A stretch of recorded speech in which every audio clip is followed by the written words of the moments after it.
Halo, Assalamualaikum Ananda kelas 6. Semoga semuanya dalam keadaan sehat dan masih semangat belajar walaupun masih belajar di rumah masing-masing. Alhamdulillah hari ini kita bisa bertemu kembali pada pelajaran tema 5 tentang wirausaha, subtema 3. Ayo belajar berwirausaha, pembelajaran 1 dan 2.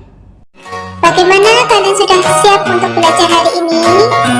Baiklah, kita awali dulu dengan melafalkan basmalah bersama-sama. Bismillahirrahmanirrahim. Muatan pelajaran dan materi hari ini: IPS tentang posisi dan peran Indonesia di bidang ketenagakerjaan dalam lingkup ASEAN. IPA tentang medan magnet. Bahasa Indonesia tentang materi mengidentifikasi jenis teks formulir. SPDP kita akan belajar mengenai mengidentifikasi ciri-ciri embalase, dan PPKN kita akan belajar mengenai manfaat berwirausaha sejak kecil. Kalian sudah siap? Silahkan kalian boleh menyiapkan buku tulis dan buku cetak kalian.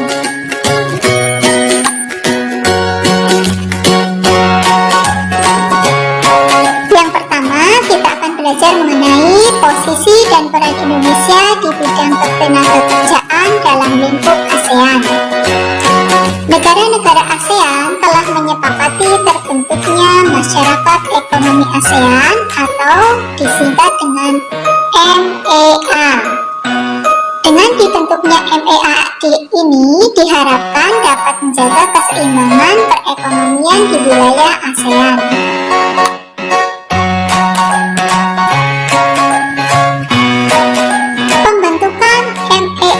Memungkinkan arus perdagangan barang dan jasa antar negara ASEAN semakin terbuka. Tidak hanya produk barang dan jasa, kesempatan kerja bagi tenaga kerja antar negara ASEAN juga semakin terbuka. Kemudian, terbukanya arus perdagangan antar negara ASEAN akan mendorong setiap negara untuk selalu meningkatkan kualitas produk barang dan jasanya.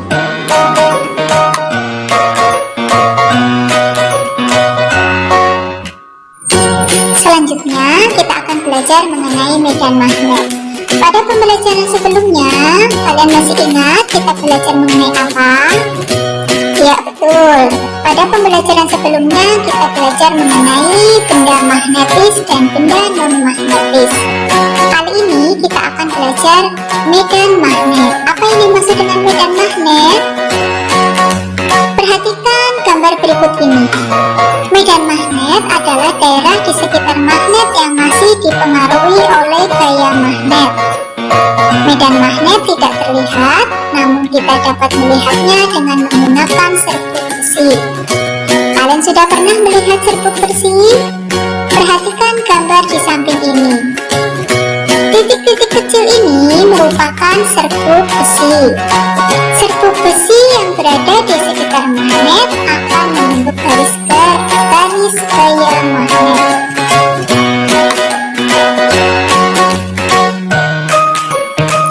Baiklah, selanjutnya kita akan belajar mengidentifikasi jenis teks formulir. Pada pembelajaran sebelumnya, kalian sudah belajar bagaimana cara mengisi formulir. Sekarang kita akan belajar bersama mengidentifikasi jenis teks formulir. Formulir digunakan dalam kegiatan operasional suatu organisasi atau perusahaan. Formulir adalah lembaran kartu atau kertas yang dicetak dengan ukuran tertentu yang di dalamnya terdapat data berupa informasi. Coba kalian perhatikan contoh formulir pengiriman berikut ini. Ini merupakan contoh formulir pengiriman barang. Formulir pengiriman barang biasanya terdapat pada perusahaan ekspedisi. Sedangkan untuk formulir pengiriman uang terdapat pada bank atau perusahaan pengiriman uang.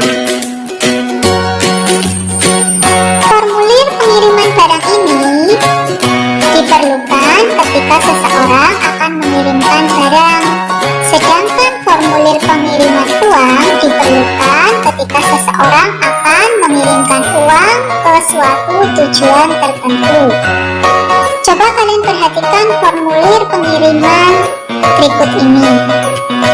Isi formulir pengiriman barang atau uang harus bersifat tetap atau tidak berubah-ubah.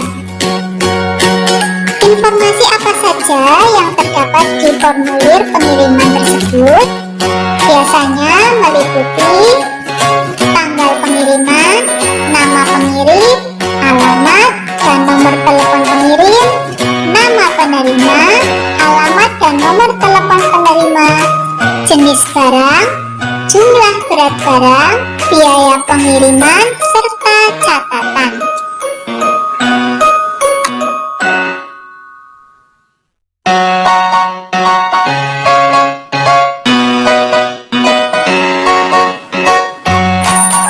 Selanjutnya, pernahkah kalian memperhatikan bungkus kemasan makanan atau minuman? Bungkus kemasan makanan tersebut disebut embalase. Apa yang dimaksud dengan embalase? Perhatikan penjelasan dari Ustazah berikut ini. Embalase adalah salah satu bentuk reklame berupa kemasan yang berisi informasi tentang produk tersebut. Apa tujuan penggunaan embalase? Tujuannya adalah 1. Untuk melindungi produk agar tidak rusak. Kemudian yang kedua, bisa menarik perhatian pembeli. Yang ketiga, membuat produk lebih menarik. Dan yang keempat, memberikan informasi tentang produk. Coba kalian perhatikan contoh embalase berikut beserta bagian-bagiannya. Nama produk terletak pada bagian depan. Berarti ini nama produknya apa coba? Ada yang bisa menyebutkan? Iya, betul. Kemudian gambar produk pada bagian depan. Kemudian biasanya embalase itu ada atau berisi informasi produk seperti komposisi dan informasi nilai gizi pada produk ada di bagian belakang kemasan. Coba kalian perhatikan di sekitar rumah kalian. Apakah kalian sudah menemukan bungkus suatu makanan? Kalau sudah, coba perhatikan. Apakah embalase tersebut memuat bagian-bagian yang seperti Ustazah jelaskan?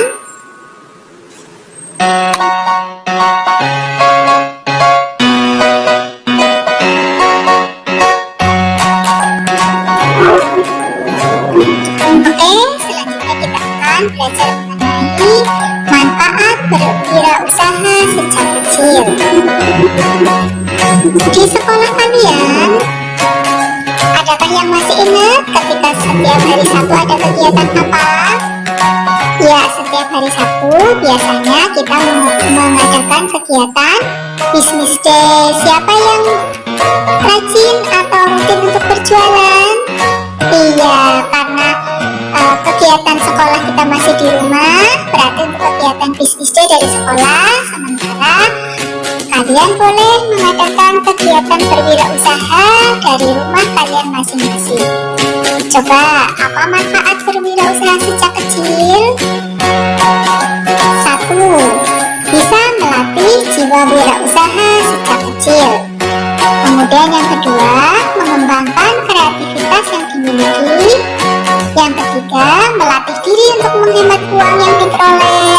Setelah kalian berjualan, kalian bisa menabung uang hasil jualan kalian. Kemudian yang keempat, memanfaatkan barang bekas menjadi barang yang layak untuk dijual kembali. Ada yang sudah seperti ini?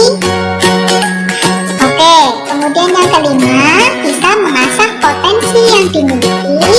Dan yang keenam, meningkatkan persatuan dengan keluarga. Oke, selama masa pandemi ini, kalian boleh berkreasi di rumah kalian masing-masing untuk menjual bisa barang atau bisa makanan, sehingga kalian bisa berlatih berwirausaha sejak kecil.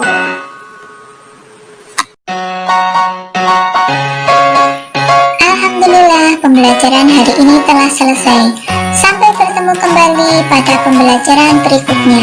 Kita akhiri dengan membaca hamdalah bersama-sama. Alhamdulillahirabbil alamin.